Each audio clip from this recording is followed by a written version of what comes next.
to change things. Are you frustrated at all with Democratic leadership at this point, not willing to give any money for a border wall? Would you, like your fellow freshman Democrat Katie Hill, like to see some money toward a barrier to get an agreement and get the government back up and running? Absolutely not. I believe this is a manufactured crisis, and the president yet again is throwing a temper tantrum for his quest to get a racist, xenophobic wall. I believe that the federal workers and the American people expect us to fund the government and make sure that government is operating and is open. And then they expect us to come back to the drawing board and have a conversation about what it looks like for us to protect the health and well-being of Americans. That conversation about immigration reform and having our immigration system be more humane, thinking about what border security and border protection should look like, those are conversations that we should have, and they are not conversations we are ready to have right now while the government is shut down and we have over 800,000 federal employees not getting a paycheck. I would just note a point of fact here before we move on that indeed we did see a record number of families illegally crossing the border in December, up 240% year over year. As you call it, a manufactured crisis, some people will point to that number, although the overall numbers, as you point out, often are down. Well, I mean, right now, what we are about to see is over 30 million American families who rely on food stamps face serious food insecurity. We are about to see our federal courts shut down because they will not have adequate funding. We are about to see our federal law enforcement agencies not have an opportunity to operate because of the shutdown. We've already seen what's happening at our airports with TSA and air control traffic. There's no funding for Coast Guard members, and we know that even the president's Secret Service isn't able to collect a paycheck, and they're all working without a paycheck. So this manufactured crisis is going to lead to a real crisis if this president and Mitch McConnell over in the Senate don't make an urgent decision to work with us, reopen the government, and come back a week or so and start the dialogue about what it looks like for us to deal with the humanitarian crisis that's happening at our border. Congresswoman, one change you bring is your background, your faith. Congress voted down what had been an existing ban on wearing headscarves, as you are now, on the floor, so that both you and fellow Congresswoman Rashida Tlaib could do so, could serve on the floor. I just wonder, what message do you believe that sends to fellow Muslims in America, particularly at a time when there are concerns about growing hostility among some Americans to members of the faith? Well, thank you for mentioning that. My sister Rashida doesn't actually wear the hijab. I'm the only one who wears a hijab, and it's really important to remember that within our Constitution there's not supposed to be a religious test constituted, and so I am excited for the opportunity to walk into a body that recognizes that and was willing to vote to make sure that I am able to wear my hijab as I serve the people of Minnesota. This sends a message about the strength of our Constitution. It sends a message about the religious liberties we get to enjoy in this country, and it sends a message about the kind of inclusive societies we could all live in. Well, positive one. We need to ask you about this. You tweeted, we're going to put this up on the screen, regarding Republican Congressman Senator Lindsey Graham.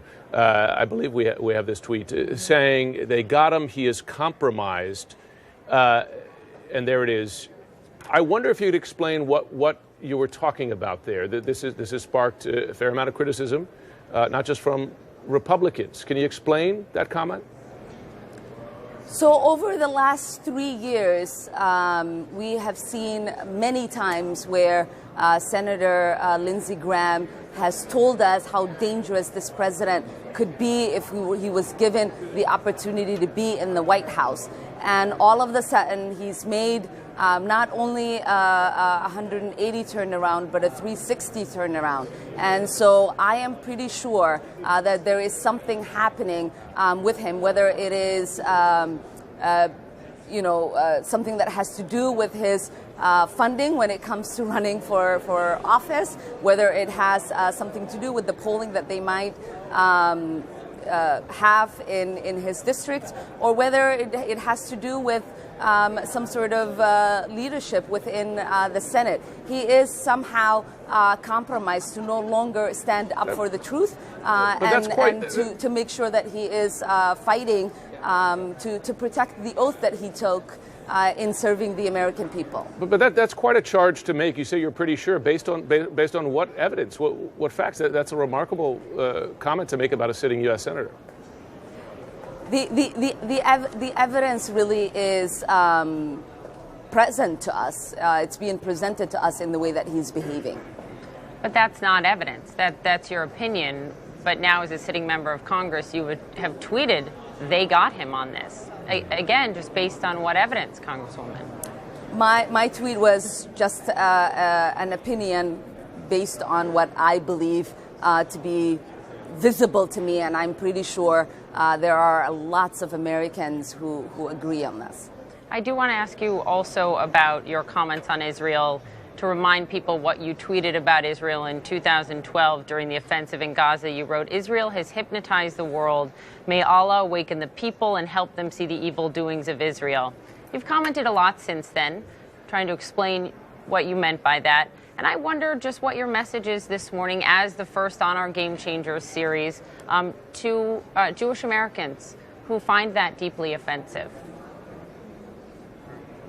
Oh, that's really a regrettable way of expressing that. I don't know how my comments would be offensive to Jewish Americans. My comments precisely are addressing what was happening during the Gaza war. And I am clearly speaking about the way that the Israeli regime was conducting itself in that war. Before you go, we saw Steve King reprimanded by everyone except for one member of the House. So you voted to reprimand him as well this week for his racist remarks.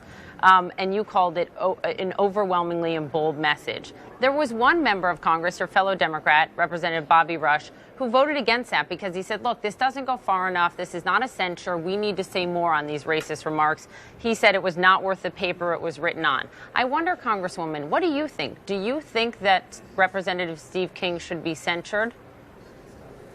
Yes.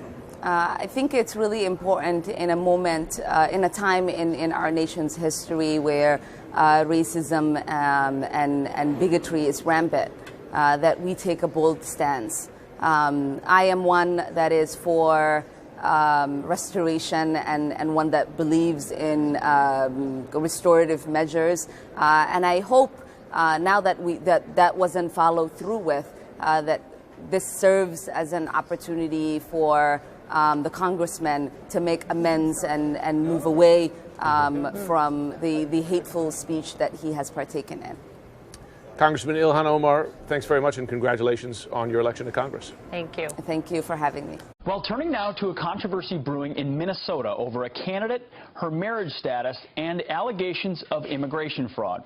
Ilhan Omar is poised to become the first Somali-American state lawmaker in U.S. history. But now questions surround her alleged marriage to two men at once, with accusations that one of those marriages is to her own brother. So that he could get into the U.S. would be immigration fraud. Here to help us make sense of all this is Preya Samsudar. She's a writer who's been following this story very closely on a news site, Alpha News, Minnesota. Good morning, Preya. How are you? Good morning. Thank you guys so much for having me on. You've been working very hard on this story. It's a big local story in Minnesota. What is being uncovered? Obviously, it's historic that she's the first female Somali woman elected. What have you found that could be problematic? First of all, we were able to uncover that there were two marriage licenses, one in 2002 to her cultural husband by the name of Ahmed Hersey, or as we refer to him as Husband One, and then one in 2009, which was a legal marriage, and that was to a man by the name of Ahmed Noor Saeed Al-Mi, or who we refer to as Husband 2. As far as we know, there has been no attempts made to divorce Husband 2, and what we do know is that Husband 2 did attend North Dakota State University at the same time as Ilhan Omar. So you've got two marriages, which is not legal, and also allegations that the reason for the second marriage was to get her brother, so she would be marrying her brother, if that is true, to help him come to the United States. Was that how it's put together? Yes.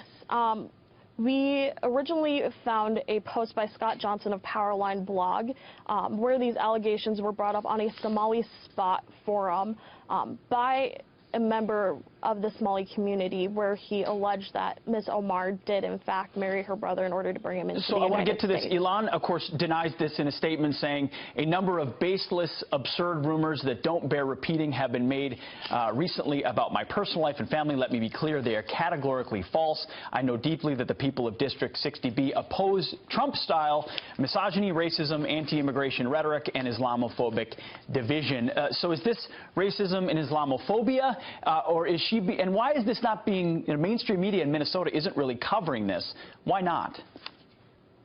I have to say that I think that mainstream media here in Minnesota, they're afraid of being referred to by those Donald Trump-style tactics. I have to tell you, my investigation into the Ilhan Omar controversy has nothing to do with where she's from, the color of her skin, her gender, or her faith. It has to do with a young woman who has said that she wants to run for public office, and there are discrepancies in her background that do allege that she did marry her brother in order to bring him to the United States, therefore committing marriage and immigration fraud. Preya Samson, our good old-fashioned investigative journalism at Alpha News. Thank you very much for joining us. We'll be following this story even more. Thank you, guys. You got it.